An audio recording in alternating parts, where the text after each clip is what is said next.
Hello friends, मैं हूं अपर्णा।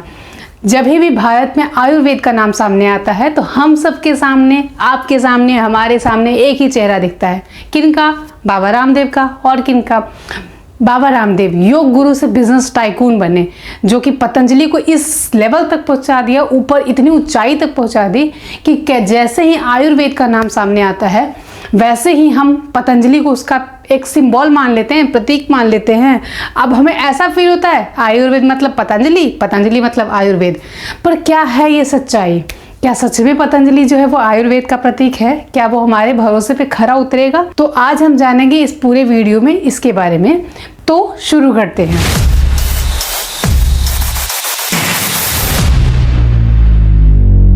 पर बात यह है कि भाई ये बात अभी क्यों हो रही है?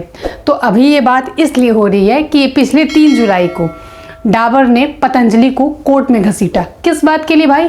तो बात ऐसी है कि पतंजलि ने च्यवनप्राश का भी ऐड किया अपना। उस एडवर्टाइजमेंट में बोला कि जो बाकी जो कंपनीज है जो च्यवनप्राश बनाती है उन्हें तो च्यवनप्राश बनाना आता ही नहीं है, वो तो आयुर्वेद की परंपरा से दूर हैं, मिसलीडिंग्स हैं। मतलब ऐसे करके उन्होंने अपना एक च्यवनप्राश का ऐड बनाया। इस बात को लेकर डाबर ने उन्हें कोर्ट में घसीट लिया। क्यों? क्योंकि डाबर कहती है कि ये जो च्यवनप्राश का मार्केट है उस च्यवनप्राश के मार्केट में अकेले हमारी 60% प्लस की हिस्सेदारी है। मतलब इस पूरे मार्केट कैप्चर में 60% डाबर सप्लाई करता है च्यवनप्राश में। और ऐसे में कहता है कि हम जो च्यवनप्राश बनाते हैं वो 40% प्लस जड़ी बूटी से युक्त है। तो ऐसे में आप अगर बोल रहे हो कि हम सामान्य वाले हैं और इनको बनाना नहीं आता, आयुर्वेद की परंपरा से दूर है, तो आप हमारी इमेज पे चोट पहुंचा रहे हो और आप हमारे प्रोडक्ट की छवि खराब कर रहे हो। और इस बात को लेके दिल्ली हाई कोर्ट ने इस बात को डाबर से सहमति भी की है।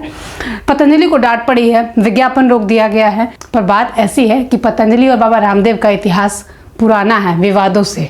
तो हम आज जानेंगे इनके विवादों के। तो इसी साल जब ये अभी पतंजलि ने अपनी शरबत लॉन्च करी थी अप्रैल में, 3 अप्रैल को, और उसी अप्रैल के लॉन्चिंग पे बाबा रामदेव और पतंजलि के द्वारा पोस्ट किया गया कि एक कंपनी है जो शरबत बनाती है, और जो शरबत बनाती है उसके प्रॉफिट से मदरसे और मस्जिद बनाती है। जैसे कि वोट जिहाद चल रहा है, लव जिहाद चल रहा है, वैसा ही कुछ लग रहा है शरबत जिहाद चल रहा है। अब इस बात पे सोशल मीडिया में काफ़ी बवाल हुआ और कहीं ना कहीं इसे हमदर्द, रूह अफ़ज़ा बनाने वाली हमदर्द कंपनी से जोड़ा जाने लगा। इस बात को हमदर्द ने दिल्ली हाई कोर्ट में खींचा। पतंजलि को जो उनके वकील थे हमदर्द के, मुकुल रोहतगी, उन्होंने बोला कि बाबा रामदेव तो ऑलरेडी एक बड़ा आइकन है, एक चेहरा है। उन्हें अगर वो किसी का अगर शिकायत ना भी करे तो भी उनका प्रोडक्ट आराम से बिक सकता है। तो ऐसे धर्म को बीच में लाके उनको क्या फ़ायदा? और वो तो ये घृणा स्पीच बोल रहे हैं, एक हेट स्पीच दे रहे हैं, घृणा वाक्य है ये। इस तरीके से उस टाइम पे भी डांट पड़ी थी और उस टाइम पे भी वीडियोस डिलीट करने के आदेश दिए गए थे। ऊपर से ये लिख के दिया गया था कि हम ऐसा भी कोई भी शरबत जिहाद वाली बात नहीं करेंगे। एफिडेविट दी गई थी पतंजलि और रामदेव के द्वारा। इसके बाद ही अब समझ लो कि ये भी बात ख़त्म नहीं होता है, इनकी लिस्ट लंबी है। अब लिस्ट में जाती है, इससे पहले इनकी शहद वाला मामला। शहद बना रहे थे और इसमें जो इन्होंने एडवर्टाइजमेंट किया कि हमारी 100% क्वालिटी एकदम शुद्ध है, नो मिलावट है, 100 पैरामीटर्स पे हमने चेक किया है। पर हुआ क्या? जब फूड लाइसेंस वालों ने चेक किया तो 77% सैंपल फेल हुए। तो मतलब क्या? मतलब ये कि चीनी घोल के पिला रहे थे ये, और बात शुद्ध शहद की। हम पब्लिक तो इतने सिंपल है कि बाबा रामदेव ने बोला है कि शुद्ध शहद है तो हम तो खरीद के लेके ही आएंगे। तो ऐसे भरोसे ऐसा इमेज बनाया है और इसका फ़ायदा उठाया है बाबा रामदेव की कंपनी पतंजलि ने उनके इमेज का। तो बात करते हैं अगले विवाद की। अगला विवाद है जो है इनका टूथपेस्ट, टूथ मंजन विवाद। उसमें पतंजलि ने उस पर ग्रीन डॉट लगा रखा था। कोई जो टूथपेस्ट होता है उस पर ग्रीन डॉट्स, रेड पट्टी लगी होती है ताकि उससे कंज्यूमर उसे पहचान पाए कि कोई नॉनवेज मटेरियल है या कुछ वेज है। इससे वो आइडेंटिफाई करते हैं, वो अपने लिए कंपैटिबल चीज़ यूज़ करते हैं। अब पतंजलि ने क्या किया? ग्रीन डॉट के पेस्ट बनाए। इससे क्या लगा लोगों को कि वो तो शाकाहारी है, कोई भी ऐसी चीज़ें यूज़ नहीं है। और जब सैंपल्स चेक हुआ तो उसमें फिश एक्सट्रैक्ट निकला, मतलब मांसाहारी। मतलब धर्म भ्रष्ट कर दिया भाई बाबा ने। मांसाहारी जो शाकाहारी लोग होंगे उनको भी मांसाहारी पेस्ट पकड़ा दिया, फिश एक्सट्रैक्ट। क्या बोला जाए भाई, धर्म के नाम पे करने वाले बाबा धर्म ही भ्रष्ट कर दिए। इसे छोड़ो, अब चलते हैं नेक्स्ट विवाद पे, जो कि है इनका कोरोनिल विवाद। ये तो सब जानते हैं, जबकि जब भारत में लॉकडाउन था, लोग मर रहे थे, इतनी आबादी एक एक बार में ख़त्म हो रही थी, उसी टाइम पे बाबा को बिजनेस का एक आइडिया आया। एक दिन प्रेस कॉन्फ्रेंस किया और कहा कि भाई हमने तो कोविड की दवा बना ली और हमारा ये कोविड का इलाज है। और कोविड का इलाज ऐसे ही नहीं है, ये WHO से भी अप्रूव्ड है और भारत सरकार से भी अप्रूव्ड है।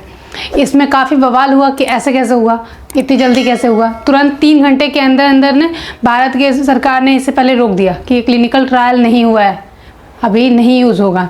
और ऊपर से WHO ने भी पोस्ट किया कि हमने किसी भी दवा को कोविड का इलाज नहीं अप्रूव किया है। मतलब क्या बाबा बताओ, मतलब जहाँ लोग मर रहे थे बाबा वहाँ बिजनेस करना चाह रहे थे, पैसे निकालना चाह रहे थे। अगर उस टाइम पे एंड मोमेंट पे गवर्नमेंट कुछ एक्शन नहीं लेती तो बाबा कितने लोग को चूना लगा चुके होते। सोचने वाली बात है कि भाई इंसानों का भरोसे के नाम पे आप जान तक लेने को रेडी हो। बाद में बाबा ने क्या हुआ, बाबा बोल लिए अरे भाई ये तो इम्यूनिटी बूस्टर था, दवा नहीं था, इलाज नहीं था, इम्यूनिटी बूस्टर था। ये तो ये हो गया। और सबसे ज़्यादा जो फजीहत सहनी पड़ी वो है मिसलीडिंग एड्स के मामले में। उस मामले में तो बाबा को सुप्रीम कोर्ट में खुद आके माफ़ी तक मांगनी पड़ी। वो केस ये था कि एड्स में, टीवी में, न्यूज़ में, सोशल मीडिया में सब जगह इन्होंने एड्स लगाया कि जो डायबिटीज़ है और जो अस्थमा की बीमारी है, जो थायराइड है, ऐसी बीमारी का जो संभव इलाज है वो आयुर्वेद में है। और आयुर्वेद जैसा मैंने आपका स्टार्टिंग में बताया, आयुर्वेद मतलब पतंजलि, तो मतलब हमारे पास इसका उपाय है। और इसके बाद उन्होंने टारगेट किया एलोपैथ को कि भाई एलोपैथ जो है वो लूट है, नाकाम है, और ये एलोपैथ के जो डॉक्टर्स हैं वो मौत के सौदागर हैं। ऐसी बड़ी बात कह दी बाबा रामदेव और पतंजलि की तरफ से कहा गया। अब खुद सोचा जाए कि इससे क्या होगा। इंडियन मेडिकल एसोसिएशन ने इस बात को सुप्रीम कोर्ट में केस डाला, बाबा की खूब फजीहत हुई।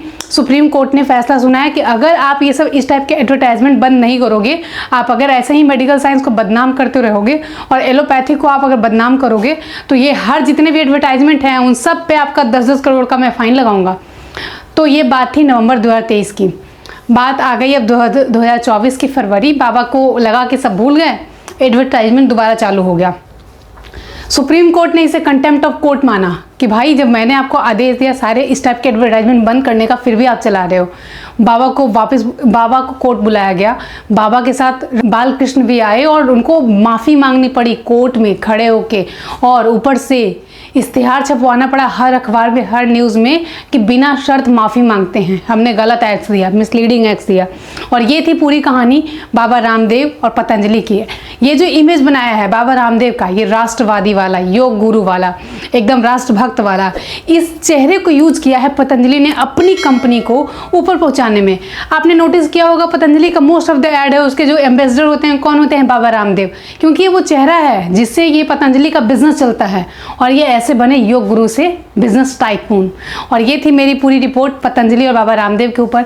आई होप आपको अच्छी लगी हो तो लाइक कर देना, शेयर कर देना। वीडियो ऐसी है और है इसके लिए सब्सक्राइब कर देना। Thank you.